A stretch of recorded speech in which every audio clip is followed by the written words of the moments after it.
الحمد لله رب العالمين والصلاة والسلام على سيد الأنبياء والمرسلين أما بعد فأعوذ بالله من الشيطان الرجيم بسم الله الرحمن الرحيم الصلاة والسلام عليك يا رسول الله الصلاة والسلام عليك يا حبيب الله الصلاة والسلام عليك يا نبي الله وعلى آلك وأصحابك يا نور الله.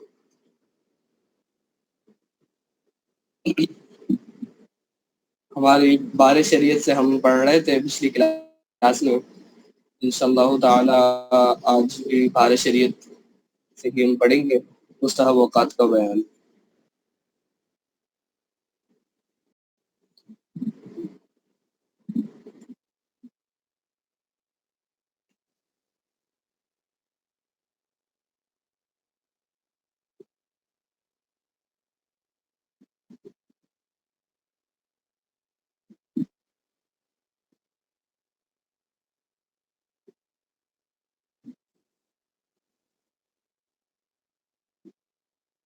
تاخیر اس وجہ سے کہ تاکہ پہلے میں نے اعلان کر دیا تھا کلاس میں کہ آج کلاس میں گروپ میں اعلان کر دیا تھا کہ کلاس نہیں ہوگی. کچھ مصروفیات تھی، پھر وہ مصروفیات مکمل ہوئی تو پھر میں نے سوچا کہ کلاس کا اگر نہ کیا جائے وہ کلاس کر لی جائے. تو اس وجہ سے کچھ تاخیر کی کہ کچھ جو تاخیر سے دیکھیں تو تاخیر سے شریک ہو جائے. اب یہ کہ ہم اپنی کلاس کا آغاز کر لیتے ہیں تو وہ آتے رہیں گے. بسم اللہ الرحمن الرحیم. اوقات مستحبہ. فجر میں تاخیر مستحب ہے، یعنی اسفار میں، یعنی خوب اجالا ہو، یعنی زمین روشن ہو جائے شروع کرے. مگر ایسا وقت ہونا مستحب ہے کہ 40 سے 60 آیات تک ترتیل کے ساتھ پڑھ سکے. پھر سلام پھیرنے کے بعد اتنا وقت باقی رہے کہ اگر نماز میں فساد ظاہر ہو تو طہارت کر کے ترتیل کے ساتھ 40 سے 60 آیت تک دوبارہ پڑھ سکے. اور اتنی تاخیر مکروہ ہے کہ طلوع آفتاب کا شک ہو جائے.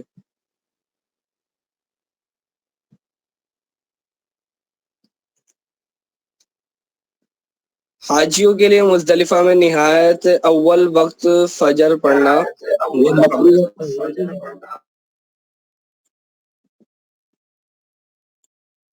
عورتوں کے لیے ہمیشہ فجر کی نماز غلس یعنی اول وقت میں مستحب ہے. فجر کا جو ٹائم ہے اس کی بہت ساری قسمیں، غلس آتا ہے، اسفار آتا ہے، اسی طرح سے کافی ساری قسمیں ہوتی ہے. تو ایک وقت آتا ہے غلس، اس سے ابتدائی وقت مراد ہوتا ہے، وقت میں پڑھنا مستحب ہے. اور باقی نمازوں میں بہتر یہ ہے کہ مردوں کی جماعت کا انتظار کریں اور جب جماعت ہو چکے تو پڑھیں، کیونکہ عورتوں کے لیے پردے کا حکم ہے. تو فجر کے اول وقت میں پردہ زیادہ ہوگا، جس کی وجہ سے ابتدا وقت کے اندر نماز پڑھنے کا حکم ہے. اس کی ایک حکمت یہ بھی ہے.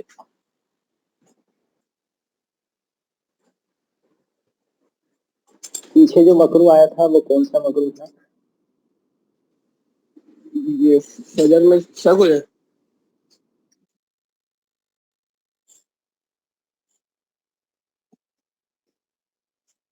یہ تو مکروہ تنزیہی مراد ہے.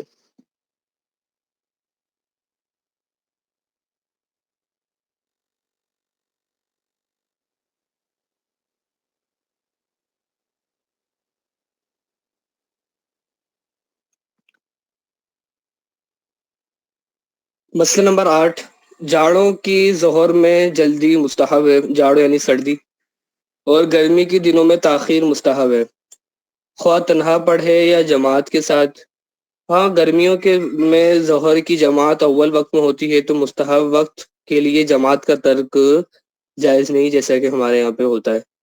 موسم ربیع جاڑوں کے حکم میں اور خریف گرمیوں کے حکم میں. یہ یاد کر لیجئے، یہ بہترین عبارت ہے، قاعدہ ہے کہ جہاں جہاں پہ بھی مسائل بیان ہوں گے تو وہاں پر موسم ربیع یعنی کہ بہار کا موسم سردیوں کے ساتھ ہوگا اور خریف یعنی خزاں کا موسم گرمیوں کے ساتھ ہوگا. یہ ایک اچھی بات ہے. ساری مطلب اس میں زیادہ بہتر ہے، اصول ہے ایک مکمل. جمعے کا وقت مستحب وہی ہے جو ظہر کے لیے ہے. عصر کی نماز میں ہمیشہ تاخیر مستحب ہے، مگر نہ اتنی تاخیر کہ خود قرص آفتاب میں زردی آ جائے کہ اس پر بے تکلف بے غبار و بخار نگاہ قائم ہونے لگے، دھوپ کی زردی کا کوئی اعتبار نہیں۔ اس عبارت میں دو چار چیزیں ہیں۔ پہلی تو یہ کہ قرص آفتاب میں تغیر آ جائے، زردی آ جائے، تو یہ کب ہوتا ہے؟ اعلیٰ حضرت علیہ الرحمٰ نے جو وقت بیان کیا ہے وہ 20 منٹ فرمایا ہے، تو اعلیٰ حضرت نے جو فرما دیا اس پر ہماری آنکھیں بند ہیں، اور کمال فرمایا نا۔ اس میں کسی طرح کی کوئی خطا کا ہم کہتے ہیں کہ امکان نہ ہونے سے مراد یہ ہے کہ اعلیٰ حضرت کو اللہ تبارک تعالیٰ نے ہم کہتے ہیں کہ محفوظ عن الخطا ہے، اور کیونکہ ہم سنت کے فرمان کے مطابق اعلیٰ حضرت کے پیچھے، لیکن اعلیٰ حضرت علیہ الرحمٰ نے ہی بہت ساری چیزوں پہ جو ان میں توقید کی چیزیں بیان کی ہیں، اور جو ان میں توقید کے اصول ہیں، ان سے یہ بات پتہ چلتی ہے کہ کسی بھی چیز کی کوئی مقدار تمام شعروں کے لیے یکساں نہیں ہو سکتی۔ اب یہ بات آپ کے لیے سمجھنا مشکل نہیں ہے کہ مثال کے طور پہ فجر کے جو 18 درجے ہیں، یعنی 18 درجے سے کم بنیں گے، 18 درجے فجر کے لیے زیر افق ہوتا ہے، اور جو طلوع آفتاب ہوتا ہے وہ 90 درجے 50 دقیقے میں ہوتا ہے، یعنی کہ یہ بنیں گے 17 درجے 10 دقیقے۔ تو سورج کسی شہر میں 17 درجے 10 دقیقے سوا گھنٹے میں طے کرتا ہے، کسی شہر میں 1.5 گھنٹے میں طے کرتا ہے، کسی شہر میں 2 گھنٹے میں طے کرتا ہے، اور کسی شہر میں اس سے بھی زیادہ مزید ٹائم لیتا ہے۔ تو اب جو اتنی 17 درجے کی مقدار ہے، تو یہ بھی اتنی زیادہ میں فرق پڑتا ہے۔ تو قرص آفتاب میں جو تغیر آتا ہے، یعنی جو مکروہ وقت ہوتا ہے، تو وہ بھی لازمی طور پر ایسا نہیں ہو سکتا کہ تمام شہروں کے لیے یکساں ہو، یہ بات جو اصول کے خلاف ہے۔ اب سوال یہ پیدا ہوتا ہے کہ پھر ہے کتنا؟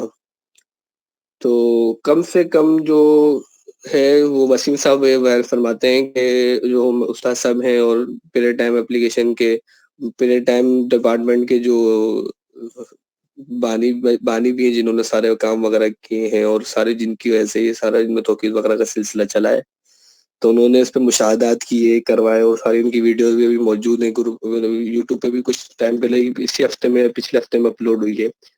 تو اس میں بتایا کہ 14 منٹ کے اندر انہوں نے اس کا مشاہدہ کیا ہے۔ تو اور اس طرح دیگر علماء کرام کی بھی اس پر تصدیقات موجود ہیں۔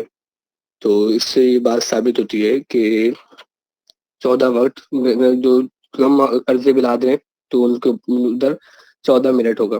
اچھا، اب یہی بات میرے سنت دعوت برکاتہ عالیہ نے بھی اپنے رسالے میں لکھی ہے، جو ابھی نماز کا رسالہ آیا تھا صلی اللہ علیہ وسلم، نماز کا طریقہ، کچھ ٹائم پہلے ہی ہمیں سنت کا رسالہ آیا، یعنی کہ کچھ 1 سال ہو گیا ہوگا تقریباً۔ تو اس کے اندر، اس کے حاشیے کے اندر ہمیں سنت نے، یہ 1.5 سال ہو گیا، تو اس کے حاشیے میں ہمیں سنت نے علی مکروہ وقت والی بات لکھی ہوئی ہے کہ مکروہ وقت 14 منٹ سے لے کر 25 منٹ تک کے درمیان ہوتا ہے، یعنی کہ ہم جب لنڈن وغیرہ میں جائیں گے تو وہاں پر جو مکروہ وقت بنے گا تو وہ 25 منٹ تک بنتا ہے۔ اب سوال یہ ہوتا ہے کہ ہم 14 کو لے لیں یا 25 کو لے لیں، دونوں صورتوں کے اندر اعلیٰ حضرت علیہ الرحمہ کی عبارت کا ہم کیا کریں؟ اعلیٰ حضرت علیہ الرحمہ نے تو 20 فرمائے۔ تو اس کا جواب یہ ہے کہ اعلیٰ حضرت علیہ الرحمہ نے زیادہ سے زیادہ مقدار کو بیان کیا، اور وہ اس طرح بیان کیا کہ اس وقت جو جہاں تک اسلامی حکومتیں تھیں اس کی انتہا کو بیان کیا۔ تو جب تک تھی اسپین تک، اندلس جو آج کا اسپین ہے، تو وہاں تک آخری حکومت تھی، تو وہاں تک کے لیے بیان کیا، اور وہاں تک کہ ابھی بھی 20 منٹ ہی بنتا ہے، ہم بھی اس کے لیے 20 منٹ ہی مانتے ہیں۔ اس سے آگے پاکستانی پاکستان یعنی اسلامی حکومتیں نہیں تھی، اسلامی ریاستیں نہیں تھی، تو اس سے آگے کا بیان نہیں کیا۔ اب یہ کہ آج کے دور میں مزید بھی آگے تک آبادی چلے گئی، یعنی کہ جیسے کہ ابھی ہم ایک فتویٰ ہمارے نصاب میں تو نہیں آگا لیکن 20 جلد میں ہے کہ اعلیٰ حضرت نے غالباً 60 درجے کی بات فرمایا، اس طرح کوئی 60 درجہ اس طرح، یا 50 درجہ کے بعد فرمایا، یا 60 درجے کی بات فرمایا کہ وہاں پر آبادی کا کوئی نام و نشان ہی نہیں ہے۔ حالانکہ آج کے دور کے اندر تو آبادی اس سے کئی آگے تک موجود ہے، بہت آگے تک پھیل چکی ہے، تو وہ ظاہر سی دور کے اعتبار سے فرق پڑتا ہے۔ تو ہم یہ کہتے ہیں کہ اعلیٰ حضرت علیہ الرحمہ نے اپنے دور کے اندر جو اسلامی ریاستیں تھیں ان کا حساب لگاتے ہوئے، ان کا دیکھتے ہوئے زیادہ سے زیادہ 20 منٹ فرما دیے کہ تاکہ جو کم والے ان کے لیے یہ وقت احتیاطی ہو جائے اور جو زیادہ سے زیادہ وہ اس میں شامل ہو جائے. اور مزید اس میں کیا تفصیل ہوتی ہے تو واللہ اعلم ورسولہ اعلم. یہ وہ 30 باتیں تھی جو وسیم صاحب نے ہمیں پڑھائی تھی اور جو ان کی تحقیقات تھی تو یہ میں نے آپ تک پہنچائی اور نقل کی ہیں، اور یہ ساری کی ساری یوٹیوب پر بھی موجود ہے. اچھا جی، پھر اس کے بعد ایک بات آتی ہے کہ اس پر بے تکلف بے غبار. اچھا اس میں ایک اور چیز، اس میں درجات ابھی تک کوئی معین ہوئے نہیں ہیں. دیوبندی جو ہے وہ اس میں درجات معین کرتے ہیں. اچھا وہ کیا کرتے ہیں، وہ طلوع کے اندر اگر مجھے تصویر مل جاتی ہے تو میں نے اسکرین شاٹ تو لیا ہوا ہے ان کی کتاب کا، تو وہ کچھ طلوع کے لیے الگ، طلوع کے وقت کے لیے الگ مکروہ وقت کے درجات کو بیان کرتے ہیں اور غروب کے لیے الگ درجات کو بیان کرتے ہیں.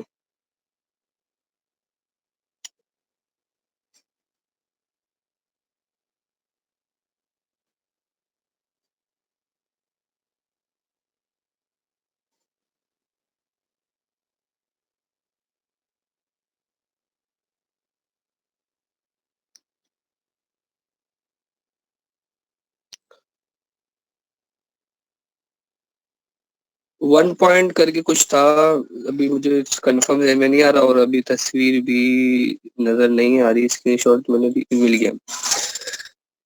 مکروہ وقت کا حساب: طلوع آفتاب کے بعد جب سورج کا مرکز افق سے 1.4 درجے بلند ہو جائے، یہ اشاریہ میں بات ہے، یہ درجات میں بات نہیں ہے. 1.4 درجے بلند ہو جائے تو اس کی رنگت کا پھیکا پن ختم ہو جاتا ہے، یعنی کہ مکروہ ختم ہو جاتا ہے، اور اس کے بعد اس کو کھلی آنکھ سے نہیں دیکھا جا سکتا. اسی طرح جب غروب آفتاب سے پہلے سورج کا مرکز 2.3 درجے، اب انہوں نے فرق کر دیا، طلوع کے لیے 1.4 اور غروب کے لیے 2.3. تو اعلیٰ حضرت علیہ رحمت کی عبارت سے یہ معلوم ہوتا ہے کہ اعلیٰ حضرت نے دونوں طرف کے لیے 20 منٹ فرمایا نا، تو اس سے یہ پتہ چلتا ہے کہ دونوں جگہ درجات کی مقدار ایک ہی بنے گی. تو یہ کرنا کہ طلوع کے وقت الگ ہے یہ دیوبندیوں کا، یہ بھی اصول کے اعتبار سے درست نہیں ہے. مکروہ وقت دونوں میں ایک ہی بنے گا، کہ جب دونوں میں کوئی فرق نہیں ہے. مثال کے طور پہ جب ایک ہی طرح کے درجات ہیں، ایک ہی طرح کے معاملات ہیں، تو فجر کا وقت اور عشاء کا وقت ایک ہی آ رہا ہے، اسی طریقے سے یعنی کہ فجر کا وقت اور مغرب کی دورانیہ ان کی مقدار ایک ہی ہے. تمام چیزیں جب ایک ہی طرح کی چلتی ہیں، ایک ہی حساب سے چل رہی ہیں، تو پھر یہ جو مکروہ وقت ہے اس میں کمی زیادتی تو یہ درست نہیں ہے. تو یہ جو دیگر حضرات کرتے ہیں تو یہ بھی اصول کے اعتبار سے درست نہیں، یہ بھی ہمیں معلوم ہونا چاہیے کہ اس پر بے تکلف بے غبار و بخار نکاح قائم ہونے لگے. بے تکلف ایک تو دیکھیں قید لگائی نا بے تکلف کی، میں نے کوشش کر کے تو کچھ سیکنڈز کسی ہے نا دوپہر کے وقت کی صورت کو بھی یعنی کہ ابھی کے ٹائم پہ بھی کر سکتا ہے، لیکن ظاہر سی بات ہے ایسا کرے گا تو آنکھوں میں اندھیرا ہی آئے گا. بے غبار، غبار وغیرہ نہ ہو کہ اس طرح کے بے غبار و بخار، اس طرح کے غبارات وغیرہ ہو، بخارات وغیرہ ہو، اس طرح مٹی ہے، آندھی چل رہی ہے تو ایسی بات ہے کہ اب سورج مدھم پڑ جائے گا، بادل آ گئے تو سورج مدھم پڑ جائے گا. اب ایسا نہیں ہے کہ دوپہر کے 2 بجے بادل آ گئے تو سوچے مکروہ وقت ہو گیا، اثر کا وقت آنے سے پہلے ہی اثر کا وقت کی قرات آ گئی، تو ایسا نہیں ہوگا. اور دھوپ کی زردی کا بھی کوئی اعتبار نہیں کہ دھوپ زرد ہو جائے، کیونکہ دھوپ تو زردی یہ ظہور کے وقت کے ابتدا آخر کے وقت میں ہی ہونا شروع ہو جاتی ہے. مسئلہ نمبر 11، بہتر یہ ہے کہ ظہر مثل اول میں پڑھے اور اثر مثل ثانی کے بعد. اس کی وجہ یہ ہے کہ جو صاحبین کیونکہ اختلاف کے لیے اصول یہ ہے کہ اگر کسی مسئلے میں علماء کا اختلاف ہو تو ایسے مسئلے پر عمل کریں کہ جس سے اختلاف رفع ہو جائے، اختلاف دور ہو جائے.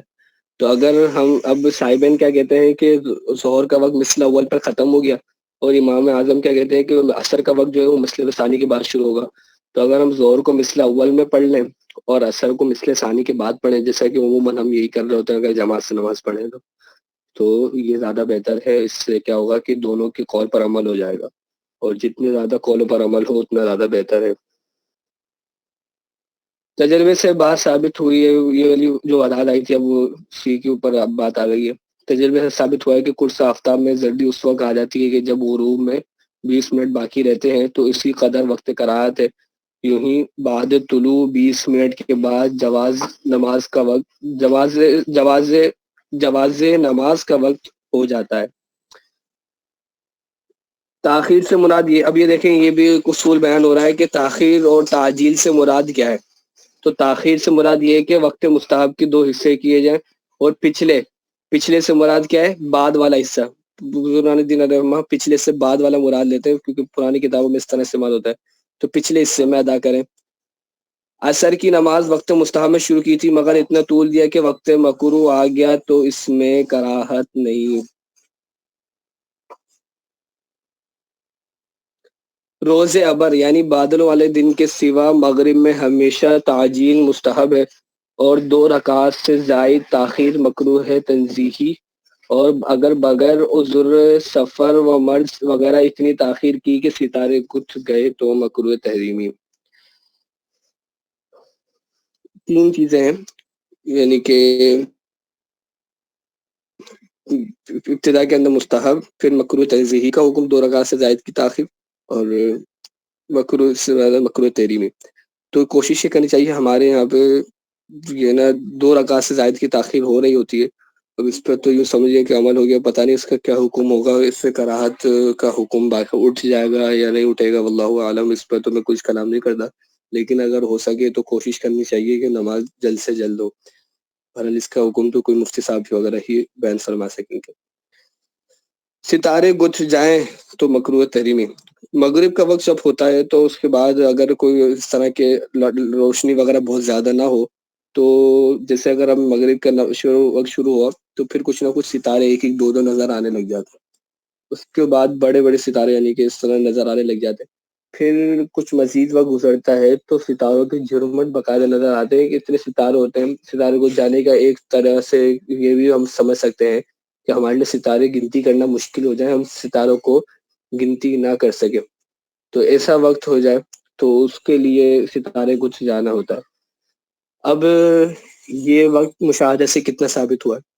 تو ہمارے جو عرض بلاد ہیں، ہمارے جو چھوٹے عرض بلاد ہیں، ان کے لیے تو یہ ہے کہ بھئی 9 درجے تک سورج کے افق سے نیچے جانے تک تو یہ سا نہیں ہوتا، 9 سے 10 درجے جانے تک۔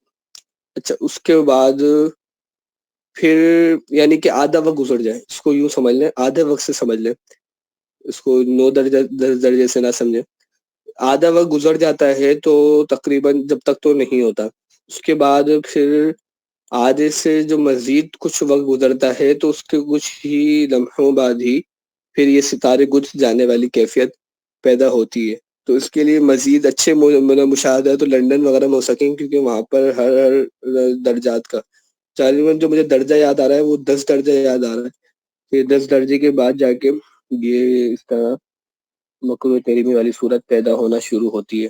خیر کوشش یہ کرنی چاہیے کہ آدھے وقت سے پہلے نماز پڑھ لی جائے، کیونکہ آدھے وقت کے اندر تو مکروہ تحریمی کا وقت کسی بھی طرح سے نہیں آتا، آدھے وقت کے فوراً بعد یا تھوڑا دیر بعد ہی، کچھ لمحوں بعد، کچھ منٹوں بعد شروع ہوتا ہے، تو اس سے پہلے پڑھ لی جائے تو ہی زیادہ بہتر ہے، تاکہ ہم کراہت تحریمی کے حکم سے گزر سکیں، بچ سکیں۔ اور اس میں احتیاط کرنی چاہیے، مغرب کے نماز میں کبھی اگر بالفرض جماعت نکل جاتی ہے تو اس میں پھر احتیاط کی جائے، کیونکہ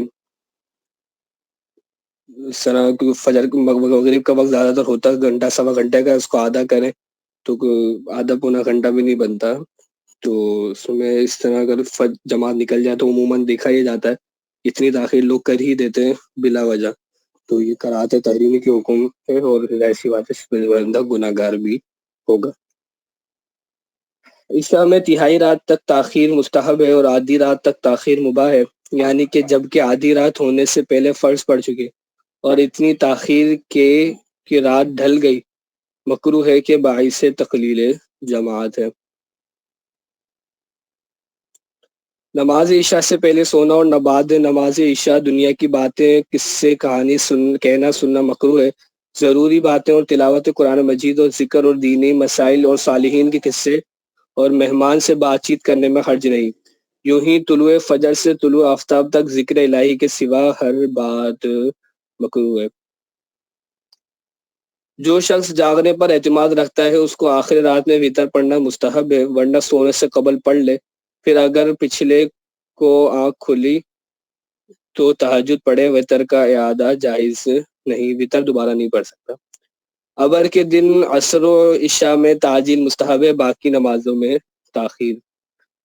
سفر وغیرہ میں کسی عذر کی وجہ سے دو نمازوں کا ایک وقت میں جمع کرنا حرام ہے، خواہ یوں ہو کہ دوسری کو پہلی کے وقت میں پڑھے، یا یوں کہ پہلی کو اس قدر مؤخر کرے کہ اس کا وقت جاتا رہے اور دوسری کے وقت میں پڑھے، مگر اس دوسری صورت میں پہلی نماز ذمے سے ساقط ہو گئی کہ بصورت قضا پڑھ لی، اگرچہ نماز کی قضا کرنے کا گناہ کبیرہ سر پر ہوا، اور پہلی صورت میں تو دوسری نماز سرے سے ہوگی نہیں کہ فرض ذمے پر باقی ہے۔ ہاں اگر عذر سفر مرض وغیرہ ہے تو صورتاً، دیکھیے صورتاً قید ہے، امام شافعی کے نزدیک حقیقتاً بھی جمع کر سکتے ہیں، جمع بین الصلاتین، حالت کا پورا رسالہ ہے 5 جلد کے اندر اس کے بارے میں۔ صورتاً جمع کر کہ پہلی کو اس کے آخری وقت میں اور دوسری کو اس کے اول وقت میں پڑھے کہ حقیقتاً دونوں اپنے اپنے وقت پر واقع ہوں تو کیا تو کوئی حرج نہیں۔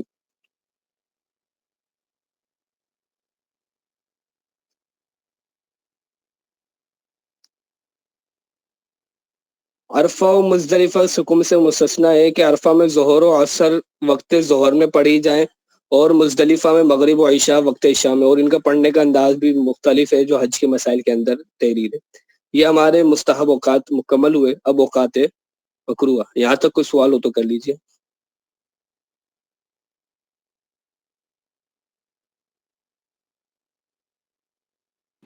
اس میں ویسا بھی نہیں کر سکتے کہ ظہر کے آخری وقت میں پڑھیں اور عصر کا شروع وقت آگے ہمیں جی پتہ ہے کہ ٹرین میں شاید ہمیں تکلیف ہوگی گی یا ٹرین میں ہمیں موقع نہیں ملے گا پڑھنے کا۔ جی یہ تو کر سکتے ہیں نا، صورتاً جمع فرمایا نا کہ صورتاً جمع کر سکتے ہیں، یہ حقیقتاً جمع نہیں کہلائے گی کیونکہ آپ نے دونوں نمازوں کو اپنے اپنے وقت میں پڑھا ہے۔ جمع بین الصلاتین جو حقیقی ہے نا وہ یہ ہے کہ نماز کسی نماز کا ٹائم نکال کر دوسری نماز کے اندر ایک ساتھ پڑھنا، یعنی کہ آپ نے ظہر کا وقت سوچا کہ یار ظہر کو ایک ٹائم مصروف زیادہ ہوں، یار ظہر کا وقت ایک ساتھ ایسا کرتا ہوں کہ عصر کے اندر دونوں نمازیں ایک ساتھ پڑھ لوں گا، ظہر ابھی فی الحال نہیں پڑھتا، کام کر لیتا ہوں پورا، اب عصر کا ٹائم ہوا، آپ نے دونوں نمازیں پڑھ لی بھی۔ ابھی آپ کی مثال نہیں دیتا، زید کی مثال دے دیتا ہوں، ماشاء اللہ آپ تو نماز وقت پہ پڑھیں گے، تو زید نے اس طرح کر لیا، تو اب کیا ہے کہ یہ غلط ہے، یہ حقیقی جمع بین الصلاتین ہے تو یہ درست نہیں ہے۔ لیکن اگر اس نے یہ کر لیا کہ ظہر کے آخر وقت میں جماعت، ہم یہ بات نہیں کر رہے کہ اس نے جماعت چھوڑ دی، وہ ایک الگ مسئلہ ہے کہ جماعت چھوڑنے کا اس کو گناہ ملے گا، لیکن جو جمع بین الصلاتین پہ بات چل رہی ہے، ہو سکتا ہے کہ جماعت کا عذر بھی ہو، تو ایسا شخص اگر آخری وقت میں ظہر کی نماز پڑھتا ہے، اسی مصلی پہ بیٹھا ہی ہے اور عصر کا وقت شروع ہو گیا، عصر کی نماز پڑھ کے کھڑا ہو گیا، تو صورت کے اندر کیا ہے کہ یہ صورتاً جمع بین الصلاتین کہلائے گا، حقیقی طور پہ نہیں کہلائے گا، اور یہ احناف کے نزدیک بھی جائز ہے۔ اوقات مکروہ، طلوع و غروب و نصف النہار، ان تینوں وقتوں میں کوئی نماز جائز نہیں۔ اچھا عبدالرافع، آپ نے ابتدا کے اندر مجھ سے پوچھا تھا کہ وہ اس سے مکروہ کون سا مراد ہے، تو اس میں مجھے پہلے تو اس وقت میرے ذہن میں مکروہ تنزیہی آیا، لیکن اب مجھے تھوڑا ڈاؤٹ ہو رہا ہے، تو انشاءاللہ میں معلوم کر کے پھر عرض کر دوں گا اس کو، فی الحال اس طرح ہی رہنے دیں، مکروہ رہنے دیں، میں انشاءاللہ اس کو کنفرم کر کے کسی سے معلوم کر کے پھر آپ کو عرض کرتا ہوں۔ اوقات مکروہ، طلوع و غروب و نصف النہار، ان تینوں وقتوں میں کوئی نماز جائز نہیں، نہ فرض، نہ واجب، نہ نفل، نہ ادا، نہ قضا، یوں ہی سجدہ تلاوت و سجدہ سہو بھی ناجائز ہے۔ البتہ روز اگر عصر کی نماز نہیں پڑھی تو اگرچہ آفتاب ڈوبتا ہو پڑھ لے، مگر اتنی تاخیر کرنا حرام ہے، حدیث میں اس کو منافق کی نماز فرمایا۔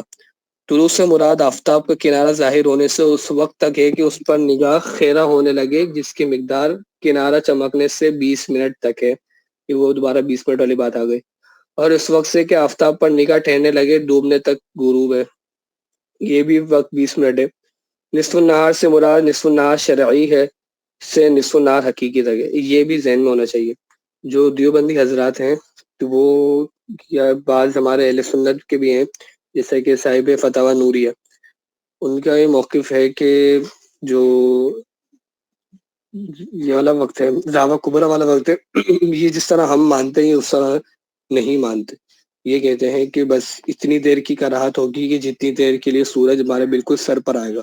ہم تو پورا وقت مانتے ہیں نا، نصف النہار شرعی سے نصف النہار حقیقی تک، تو وہ اتنا نہیں مانتے. اور وہ کہتے ہیں کہ یہ اتنی مقدار ہے کہ جس میں بندہ 2-4 رکعتیں پڑھ لے تو وہ اس کو 3-4-5 منٹ ہی تقریباً مانتے ہیں، اتنا وقت مکروہ مانتے ہیں. اچھا دیوبندی کیا کرتے ہیں کہ ظہر کا وقت شروع ہونے سے 5 منٹ پہلے اور 5 منٹ بعد تک ان کے یہاں پہ یہ کراہت کا وقت وہ اس کو شمار کر لیا انہوں نے. حالانکہ ظہر کا وقت شروع ہونے کے بعد تو کسی بھی علماء کے نزدیک، کسی بھی عالم کے نزدیک نہیں ہے، کسی بھی مفتی کے نزدیک نہیں ہے، نہ اہل سنت کے نہ ان کے. انہوں نے پتہ نہیں کہاں سے نکالا کہ ظہر کا وقت شروع ہونے کے 5 منٹ بعد بھی مکروہ وقت مانتے. تو یہ تو کسی بھی اعتبار سے درست نہیں ہے. ہاں، جو ظہر کا وقت شروع ہونے سے پہلے والا علماء کا ہے وہ ان کے اپنے اپنے دلائل ہیں، تو وہ ظاہر سی بات ہے کہ وہ اپنے اعتبار سے انہوں نے دیے ہیں. لیکن جو راج مذہب ہے اعلیٰ حضرت علیہ الرحمٰن نے جو اختیار کیا ہے اور جو دیگر علماء کا اختیار کردہ ہے مختار مذہب ہے، وہ یہی ہے کہ نصف النہار شرعی سے نصف النہار حقیقی تک، یعنی زاوا کبرا سے لے کر زوال تک، یہ پورا کا پورا وقت ہی مکروہ ہے.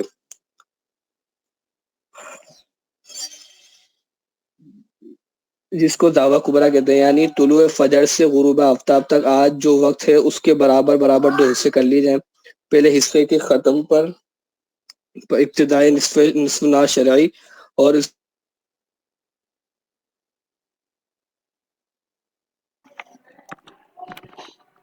جی کوئی سوال کر رہے تھے، وہ سوال کر لیجئے.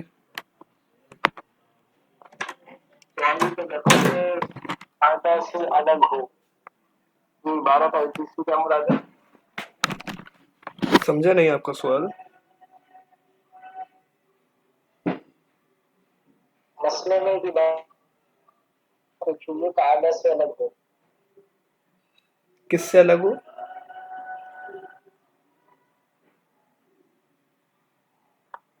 قاعدہ سے الگ ہو. قاعدہ سے الگ ہو؟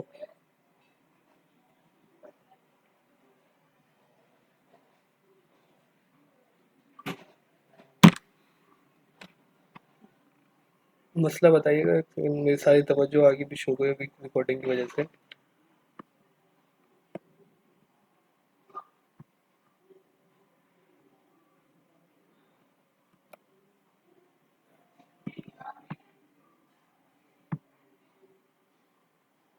مسئلہ بتائیے گا.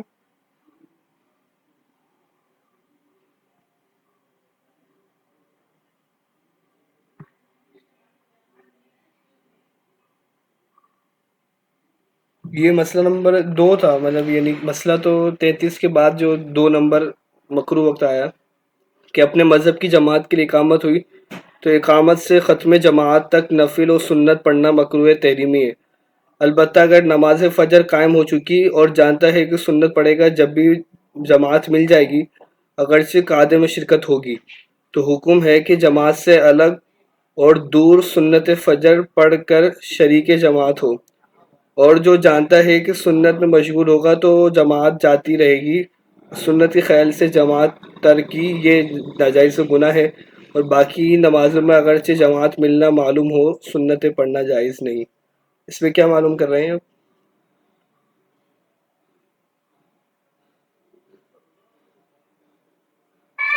قاعدے سے الگ ہو اس طرح کی عبارت ہے اس میں؟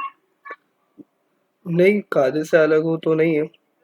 دیکھ لیجیے گا، کچھ پوچھنا ہو تو پہلے بعد میں پوچھ لیجیے گا. نماز عصر سے آفتاب زرد ہونے تک نفل منع ہے. نفل منع کی بات ہو رہی ہے نا، فرض وغیرہ منع نہیں ہے.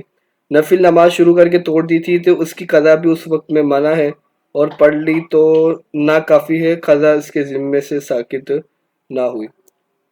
غروب آفتاب سے فرض مغرب تک، مگر امام ابن حمام نے 2 رکعت خفیف کا استثناء فرمایا ہے.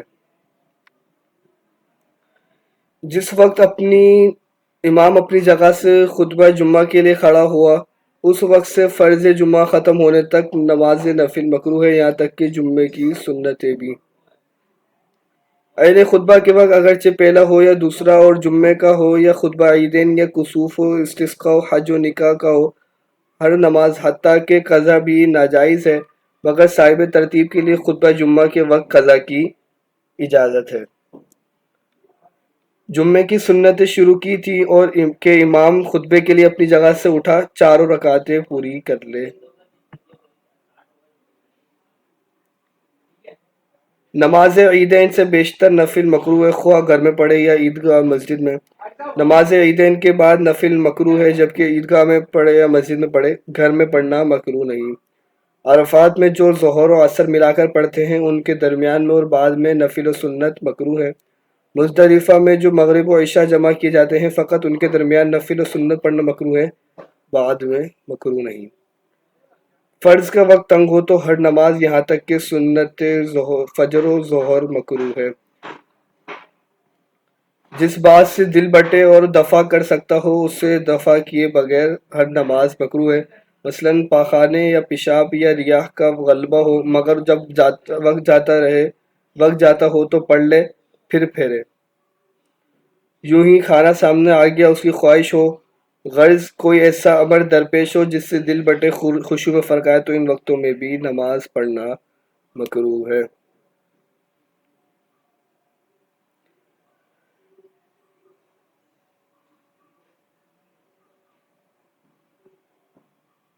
مسئلہ نمبر 35، فجر اور ظہر کے پورے وقت سے اول آخر تک بلا کراہت ہے، یعنی کہ فجر اور ظہر کا وقت ایسا ہے کہ ان کے اندر کوئی کراہت نہیں ہوتی، ابتدا سے لے کے آخر تک ہم سارا کا سارا وقت بغیر کراہت کا ہے، لیکن اثر میں دیکھتے تو اثر کے آخری 20 منٹ کراہت کے، فجر کے وہ مغرب کے وقت میں ستارے کچھ جانے کے بعد مکروہ تحریمی، اسی طرح عشاء کے اندر بھی آدھی رات کے بعد ہم نے پڑھا کہ کراہت آ جاتی ہے۔ یعنی یہ نمازیں اپنے وقت میں کہ جس حصے میں پڑھی جائے اصلاً مکروہ نہیں، نہ مکروہ تنزیہی نہ مکروہ تحریمی۔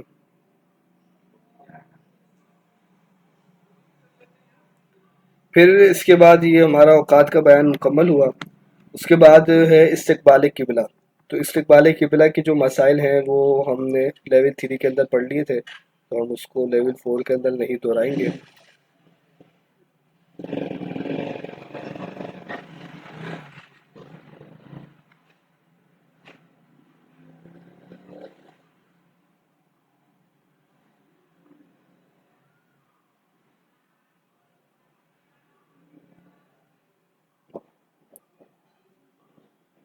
اس کے بعد جو باب آتا ہے وہ ہے گہن کی نماز کا۔ یہ بار شریعت کا صفحہ نمبر ہے حصہ 4، صفحہ نمبر 786،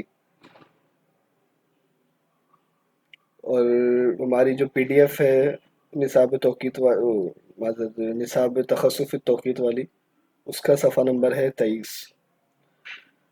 صحیحین میں ابو موسیٰ اشعری رضی اللہ تعالی عنہ سے مروی کہ حضور اقدس صلی اللہ تعالی علیہ وسلم کے عہد قریب میں ایک مرتبہ آفتاب میں گہن لگا، مسجد میں تشریف لائے اور بہت طویل قیام و رکوع و سجود کے ساتھ نماز پڑھی کہ میں نے کبھی ایسا کرتے نہ دیکھا۔ فرمایا یہ اللہ عز و جل کسی کی موت و حیات کے سبب اپنی نشانیاں ظاہر نہیں فرماتا ولیکن ان سے اپنے بندوں کو ڈراتا ہے، لہٰذا جب ان میں سے کچھ دیکھو تو ذکر و دعا و استغفار کی طرف گھبرا کر اٹھو۔ نیز انہی میں ابن عباس رضی اللہ عنہما سے مروی ہے کہ لوگوں نے عرض کی یا رسول اللہ، ہم نے حضور صلی اللہ علیہ وسلم کو دیکھا ہے کہ کسی چیز کے لینے کا قصد فرماتے ہیں پھر پیچھے ہٹتے دیکھا۔ فرمایا میں نے جنت کو دیکھا اور اس سے خوشہ لینا چاہا، اگر لے لیتا تو جب تک دنیا باقی رہتی تم اس سے کھاتے، اور دوزخ کو دیکھا اور آج کی مثل کوئی خوفناک منظر کبھی نہ دیکھا، اور میں نے دیکھا کہ اکثر دوزخی عورتیں ہیں۔ عرض کی کوئی کیوں یا رسول اللہ صلی اللہ علیہ وسلم؟ فرمایا کہ کفر کرتی ہیں۔ عرض کی گئی اللہ تعالیٰ کے ساتھ کفر کرتی ہیں؟ فرمایا شوہر کی ناشکری کرتی ہیں اور احسان کا کفران کرتی ہیں، اگر تو ان کے ساتھ عمر بھر احسان کرے پھر کوئی بات خلاف مزاج دیکھے کہے گی کہ میں نے کبھی کوئی بھلائی تم سے دیکھی ہی نہیں۔ صحیح بخاری شریف میں حضرت اسماء بنت صدیق رضی اللہ تعالی عنہما سے مروی ہے، فرماتی ہیں کہ حضور صلی اللہ تعالیٰ علیہ وسلم نے آفتاب گہنے میں غلام آزاد کرنے کا حکم فرمایا۔ سنن اربعہ میں سمرہ بن جندب رضی اللہ عنہ سے مروی ہے، کہتے ہیں کہ حضور صلی اللہ تعالیٰ علیہ وسلم نے گہن کی نماز پڑھائی اور ہم حضور صلی اللہ علیہ وسلم کی آواز کو نہیں سنتے تھے، یعنی قرات آہستہ کی، سری قرات کی۔ مسائل فقہیہ: سورج گہن کی نماز سنت موقدہ ہے اور چاند گہن کی مستحب۔ سورج گہن کی نماز جماعت سے پڑھنی مستحب ہے اور تنہا تنہا بھی ہو سکتی ہے، اور جماعت سے پڑھی جائے تو خطبہ کے سوا تمام شرائط جمعہ اس کے لیے شرط ہیں۔ وہی شخص اس کی جماعت قائم کر سکتا ہے جو جمعے کی کر سکتا ہے، وہ نہ ہو تو تنہا تنہا پڑھے، گھر میں یا مسجد میں۔ گہن کی نماز اس وقت پڑھیں کہ جب آفتاب گہنا ہو، یعنی کہ گہن لگا ہوا ہو، گہن چھوٹنے کے بعد نہیں، اور گہن چھوٹنا شروع ہو گیا مگر ابھی باقی ہے، اس وقت شروع کر سکتے ہیں۔ گہن کی حالت میں اس پر ابر آ جائے جب بھی نماز پڑھیں۔ ایسے وقت گہن لگا کہ اس وقت نماز ممنوع ہے تو نماز نہ پڑھیں بلکہ دعا میں مشغول رہیں۔ اسی حالت میں ڈوب جائے تو دعا ختم کر دیں اور مغرب کی نماز پڑھیں۔ یہ نماز نوافل کی 2 رکعات کی طرح پڑھیں، یعنی ہر رکعت میں 1 رکوع اور 2 سجدے کریں، نہ اس میں اذان ہے نہ اقامت، نہ بلند آواز سے قرات، اور نماز کے بعد دعا کریں یہاں تک کہ آفتاب کھل جائے، اور 2 رکعت سے زیادہ بھی پڑھ سکتے ہیں، خواہ 2 رکعت پر سلام پھیریں یا 4 پر۔ اگر لوگ جمع نہ ہوئے تو ان لفظوں سے پکارے الصلاۃ جامعۃ۔ افضل یہ ہے کہ عیدگاہ یا جامع مسجد میں اس کی جماعت قائم کی جائے، اگر دوسری جگہ قائم کرے جب بھی حرج نہیں۔ اگر یاد ہو تو سورہ بقرہ اور آل عمران کی مثل بڑی بڑی صورتیں پڑھیں اور رکوع سجود بھی طول دیں، اور بعد نماز دعا میں مشغول رہیں یہاں تک کہ پورا آفتاب کھل جائے۔ اور یہ بھی جائز ہے کہ نماز میں تخفیف کرے اور دعا میں طول، خواہ امام قبلہ رو دعا کرے یا مقتدیوں کی طرف منہ کر کے کھڑا ہو، اور بہتر یہ ہے کہ سب مقتدی آمین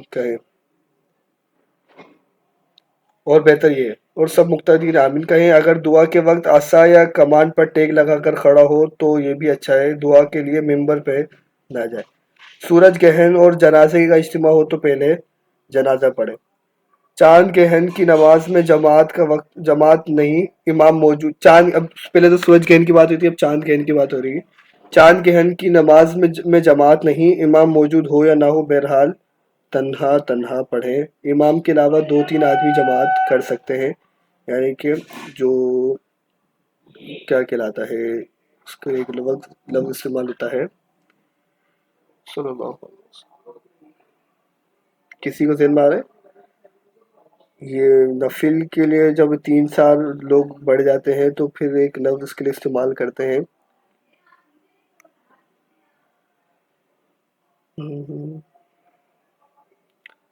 میرے ذہن میں آ نہیں رہا، وہ لفظ ایک اصطلاح استعمال ہوتی ہے، وہ میرے بالکل ذہن سے اتر گیا۔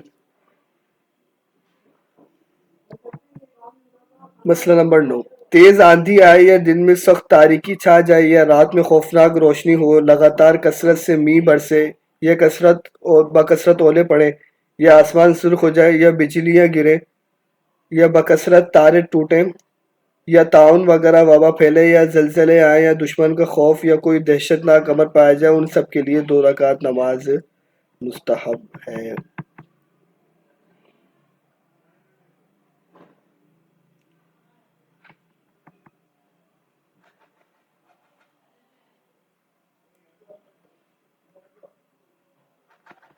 آگے ایک اور صفحہ ہے، وہ ہم مکمل کر لیتے ہیں، اس کے بعد ایک جو گفتگو کرنی ہے وہ انشاءاللہ آپ سے کر کے پھر ہم کلاس کو مکمل کر لیں گے۔ کعبہ معظمہ میں نماز پڑھنے کا بیان، یہ ہے صفحہ نمبر 864 پارہ شریعت کا۔ صحیح مسلم و صحیح بخاری میں ہے کہ عبداللہ بن عمر رضی اللہ تعالی عنہما کہتے ہیں کہ رسول اللہ صلی اللہ تعالی علیہ وسلم اور اسامہ بن زید و عثمان بن طلحہ حجبی یا حجبی و بلال بن رباح رضی اللہ تعالی عنہم کعبہ معظمہ میں داخل ہوئے، دروازہ بند کر لیا گیا، کچھ دیر تک وہاں ٹھہرے، جب باہر تشریف لائے میں نے بلال رضی اللہ تعالیٰ عنہ سے پوچھا حضور صلی اللہ علیہ وسلم نے کیا کیا؟ کہا ایک ستون بائیں طرف کیا اور دو داہنی طرف اور تین پیچھے، پھر نماز پڑھی، اور اس زمانے میں بیت اللہ شریف کے 6 ستون تھے۔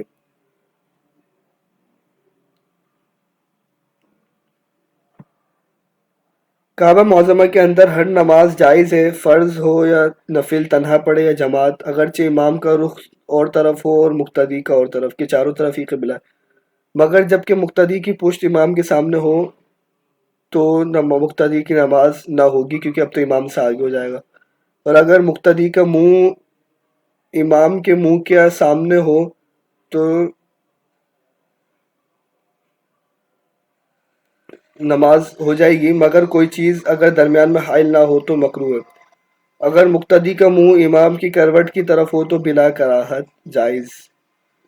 کعبہ معظمہ کی چھت پر نماز پڑھی، جب بھی یہی صورتیں ہیں، مگر اس کی چھت پر نماز پڑھنا بھی مکروہ ہے۔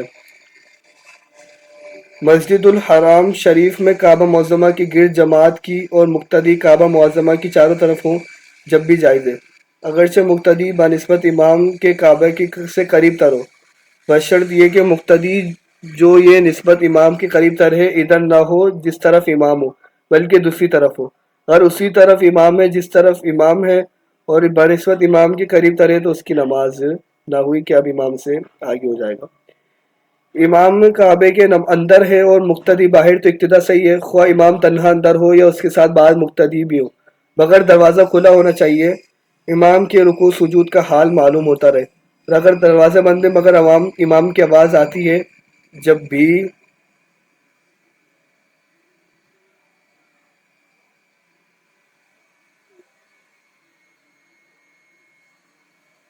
یہ پی ڈی ایف کے اندر اس کا آگے لفظ نہیں موجود۔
جب بھی حرج نہیں، مگر جس صورت میں امام تنہا اندر ہو کہ ہو قرات ہے، امام تنہا بلندی پر ہوگا اور یہ مکروہ ہے۔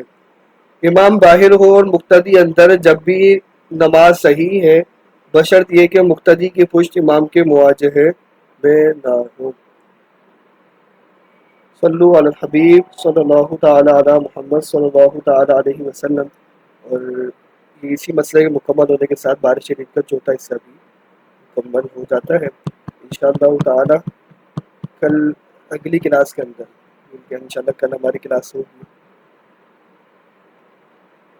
تو چاند دیکھنے کا بیان یہاں سے ہم پڑھیں گے، بارش شریف کا صفحہ نمبر 973 ہے، حصہ نمبر 5 سے۔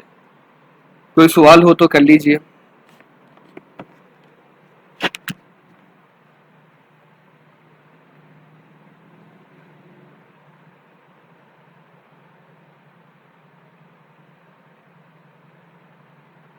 ٹھیک ہے، میں ریکارڈنگ کو مکمل کر لیتا ہوں۔ صلو علی الحبیب صلی اللہ تعالی علی محمد صلی اللہ تعالی علیہ